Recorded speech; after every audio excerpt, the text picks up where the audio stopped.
Finally मैंने chainsaw man के वो सारे एपिसोड्स देख लिए जितने की अभी तक आए हैं। इसको देखने से पहले ना मैंने इसके चर्चे बहुत सुने थे। कुछ लोगों का ये कहना था कि ये एनिमे थोड़ा अजीब है, कुछ लोग ये कहते थे कि ये क्रेजी है, तो वहीं पे कुछ लोग ये कहते हैं कि ये एनिमे इस दुनिया का सबसे ठरकी एनिमे है। अच्छा लेकिन रियलिटी के अंदर इन सारी बातों के पीछे सच कितना है और क्या चेनसॉ मैन वाकई में वर्थ वॉचिंग है, आज की इस वीडियो के अंदर इसी के ऊपर ढंग से बात करेंगे। तो सबसे पहले तो चेनसॉ मैन के अभी तक सिर्फ 11 एनिमे एपिसोड्स ही आए हैं और उनको देखने के बाद मेरा एक्सपीरियंस कैसा रहा, एक बार पहले इसके बारे में बात करते हैं। सच कहूं तो यार चेनसॉ मैन को देखने से पहले मेरे दिमाग में इसको लेकर किसी भी तरीके की कोई भी एक्सपेक्टेशंस नहीं थी। आप लोग तो जानते हो कि मैं एक एनिमे व्यूअर हूं और मांगा वगैरह को मैं ज्यादा फॉलो नहीं करता, तो चेनसॉ मैन के केस में भी मैंने इसकी मांगा तो नहीं पढ़ी थी, लेकिन मुझे इतना जरूर पता चल गया था कि हाँ यार कोई नया एनिमे आने वाला जरूर है। और सबसे क्रेजी बात देखो आप क्या हुई, मेरे ख्याल से शायद ये पहला ऐसा एनिमे होगा जिसके एनिमे एपिसोड्स के आने से भी पहले ये already one of the top animes में से एक बन गया था। लेकिन मेरे केस में मैं तो ठहरा एनिमे व्यूअर, तो मैं वेट कर रहा था इसके एनिमे एपिसोड्स के आने का। तो एनिमे एपिसोड्स आए और फिर मैंने इसको देखा और सच बताऊं तो यार शुरू के 4 एपिसोड्स को देखने के बाद ना मुझे ऐसा लगा कि यार ये हाइप किस बात की है। टिपिकल सी स्टोरी है, वहीं अपना नॉर्मल सा प्लॉट है जहाँ पे मॉन्स्टर्स हैं और उनको मारने के लिए एक स्पेशल लोगों का ग्रुप है। अब देखो यार मुझे ये पता है कि मेरी ये बातें सुनकर काफी सारे हार्डकोर मांगा फैंस गुस्से हो चुके होंगे, लेकिन मेरे मांगा रीडर्स प्लीज वीडियो के अगले पॉइंट तक रुके रहो और कमेंट सेक्शन में यार कोई स्पॉइलर मत देना, क्योंकि आगे मैं इसकी ऑसम चीजों पे भी बात करूंगा। लेकिन अभी के लिए चेनसॉ मैन के स्टार्टिंग एपिसोड्स मेरे लिए कुछ खास इंटरेस्टिंग नहीं लगे, लेकिन फिर कहते हैं ना कि ऑसम थिंग्स टेक्स टाइम। तो बस इसी तरीके से शुरुआत हुई एपिसोड 5 की। हालांकि पिछले 4 एपिसोड्स के अंदर कुछ इंटरेस्टिंग और डिसअपॉइंटिंग टाइप की दोनों चीजें हो चुकी थी, लेकिन मेरे पर्सनल ओपिनियन में मुझे ये स्टोरी कुछ खास तब तक नहीं लग रही थी। लेकिन फिर इसके बाद 5वें से लेकर 8वें एपिसोड तक स्टोरी ने पूरे 3 तरीके से ट्विस्ट मारा। शुरुआत हुई थी स्टोरी के मेन कैरेक्टर के सिली बनने से, बीच में बात पहुंची उसके सिंप बनने तक, और भाई साहब 8वें एपिसोड के आते आते तक बात पहुंच गई थी मेन कैरेक्टर के स्पेशल होने की। और इस पॉइंट के ऊपर अब आप देखो कि मेरे साथ हो क्या रहा था। जिस तरीके से इस एनिमे की स्टोरी और के अंदर के एलिमेंट्स एक्सपैंड कर रहे थे, उसी के साथ ही धीरे धीरे मेरा जो इंटरेस्ट था वो भी ऑटोमेटिकली बढ़ने लगा। और बढ़ते आ गया एपिसोड 9 और उसके बाद 10 और 11। और भाई 11th एपिसोड को देखने के बाद मेरे दिमाग में पूरे 11 सवाल घूम रहे थे। आई एम श्योर कि मांगा रीडर्स के पास तो सारे सवालों के जवाब हैं, लेकिन मेरे जैसे एनिमे व्यूअर्स ने जब ये 11 एपिसोड्स देखे होंगे ना, मैं लिख के दे सकता हूँ कि 11वें एपिसोड्स तक उनके दिमाग में भी यही सवाल घूम रहा होगा कि यार ये कैसे हो गया और कब हो गया। मतलब कि 11 एपिसोड के अंदर ही स्टोरी कहाँ से कहाँ जा रही है। माँ की माँ का कुछ अलग ही लेवल का क्रेजी सीन चल रहा है, डेविल्स के साथ में कॉन्ट्रैक्ट्स वाला क्या सीन है, डेंजी इतना ज्यादा मेन क्यों है, और भाई 11th एपिसोड के एंड में क्या हुआ ये तो आप सब लोग जानते हो। मतलब यार मैं कोशिश कर रहा हूँ कि मैं कुछ भी स्पॉइल ना कर दूं, पर यही बात है यार कि थोड़े से एपिसोड्स के अंदर ही स्टोरी में बहुत कुछ हो चुका है। और वैसे अभी तो मैं पूरे तरीके से नहीं कह सकता कि हाँ भाई चेनसॉ मैन एक मास्टरपीस है, क्योंकि यार ऑब्वियसली मैंने इसकी पूरी स्टोरी नहीं देखी है, लेकिन सीजन 1 के इन 11 एपिसोड्स को देखने के बाद मैं तो बस यही कहूंगा कि मुझे ऐसा लगता है कि चेनसॉ मैन के अंदर अभी बहुत सारा पोटेंशियल है। और अभी तो क्योंकि सीजन 1 का लास्ट एपिसोड नंबर 12 बचा है और असली क्रेजी चीजें तो शायद अभी तक मेरे ख्याल से आई भी नहीं है। अब देखो यार मैं जानता हूँ कि मांगा रीडर्स इस बात को सुनकर अंदर ही अंदर हंस रहे होंगे, लेकिन यार प्लीज हंस बेशक लेना, लेकिन यार स्पॉइलर किसी को भी मत देना।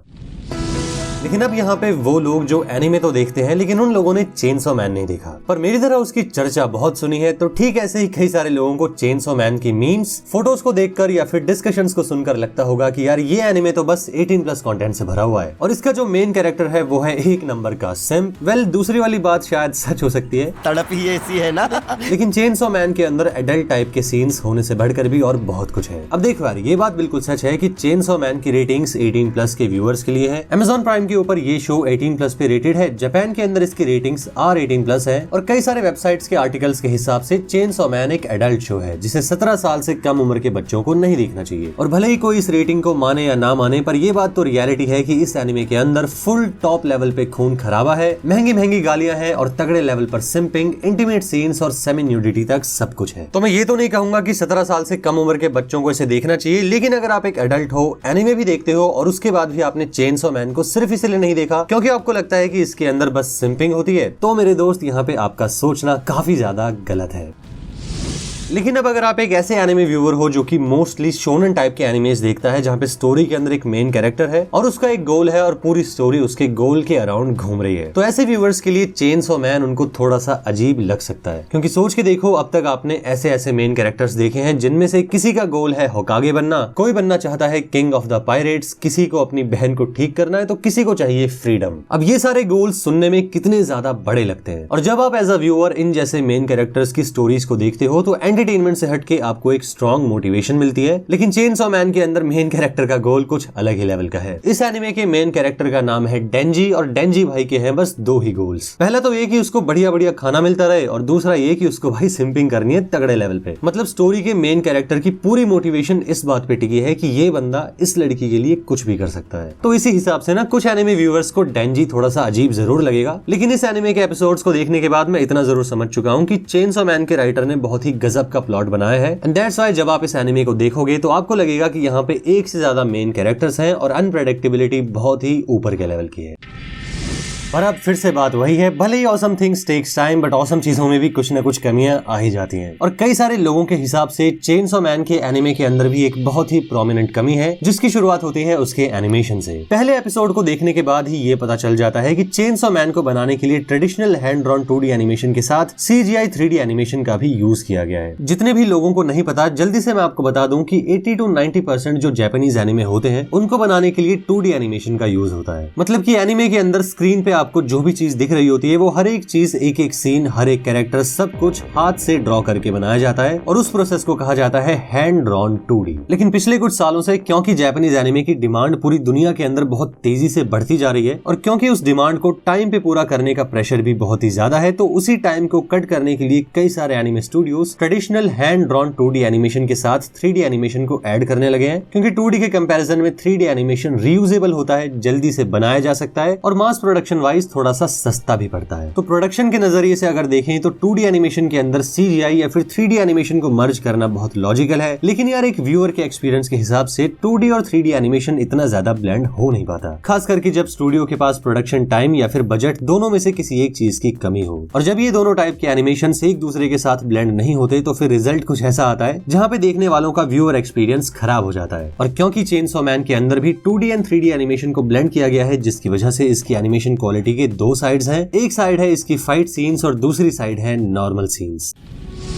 और इन दोनों साइड्स के बीच में सबसे पहले बात करते हैं फाइट सीन्स की। इस बात के ऊपर तो हर एक एनिमे व्यूअर एग्री कर सकता है कि जापानीज एनिमे का one of the strong point होते हैं उसके फाइट सीन्स। और ऐसे में जब बात किसी ऐसे एनिमे की हो जिसका मेन कैरेक्टर लिटरली एक चेनसॉ में बदल जाए, जिसके अंदर बिल्डिंग के जितने बड़े बड़े मॉन्स्टर्स हों और जिसके अंदर खून खराबा होना हो, तो ऐसे एनिमे के फाइट एनिमेशंस का परफेक्ट होना तो बनता ही है। एंड दैट्स व्हाई अभी तक चेनसॉ मैन के 11 एपिसोड्स के अंदर जितने भी फाइट सीन्स आए हैं उन सभी की क्वालिटी बहुत ही ज्यादा ऑसम थी। एटलीस्ट मेरे ओपिनियन में तो मुझे वो सारे सीन्स बहुत ही ज्यादा बढ़िया लगे। लेकिन अब देखो यार, मैं आपको अवेयर कर दूं कि इस एनिमे के फाइट सीन्स में खून खराबा नेक्स्ट लेवल का है। और खून खराबा तो एक बार को देखा भी जाए, लेकिन इसके अलावा डिस्गस्टिंग चीजें इसके अंदर बहुत सारी आ जाती हैं। तो ऐसे केस में ऐसे एनिमे व्यूअर्स जिनको थोड़ा वायलेंस वगैरह देखना पसंद नहीं है, उन लोगों को चेनसॉ मैन को देखने में थोड़ी सी दिक्कत आ सकती है। पर जिन एनिमे व्यूअर्स को फाइट सीन्स पसंद है ना, उनके लिए तो भाई चेनसॉ मैन एक गोल्ड माइन है, क्योंकि फाइट सीन्स का एनिमेशन बहुत तगड़ा है। और हाँ यार, दिखता है कि मापा स्टूडियोज ने कितना ऑसम काम किया है।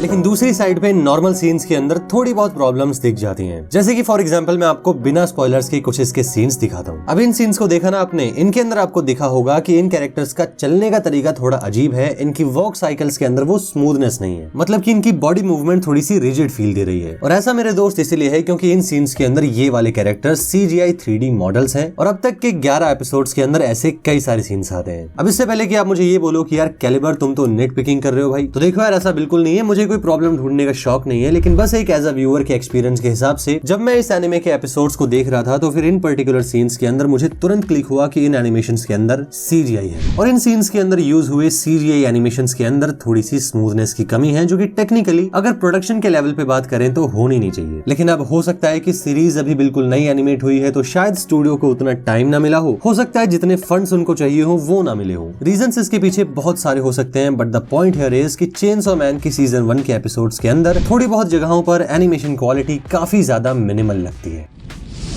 But at the end of the day मैं तो यही कहूंगा कि मैं इसके लास्ट एपिसोड नंबर 12 का वेट कर रहा हूं, क्योंकि सीजन 1 के अंदर 12 एपिसोड्स होंगे और देखना अब ये होगा कि सीजन 1 की एंडिंग में होता क्या है। Because without a doubt chainsaw man 100% worth watching है। एंड अगेन मांगा रीडर्स, प्लीज यार कोई भी स्पॉइलर मत लिखना, लेकिन कमेंट करके ये बताना कि आपको चेनसॉ मैन कैसा लगता है। इसके साथ ही वीडियो अगर आपको पसंद आई हो तो चैनल को सब्सक्राइब जरूर कीजिएगा। मिलते हैं फिर नेक्स्ट वीडियो के अंदर, तब तक के लिए thank you so much for watching.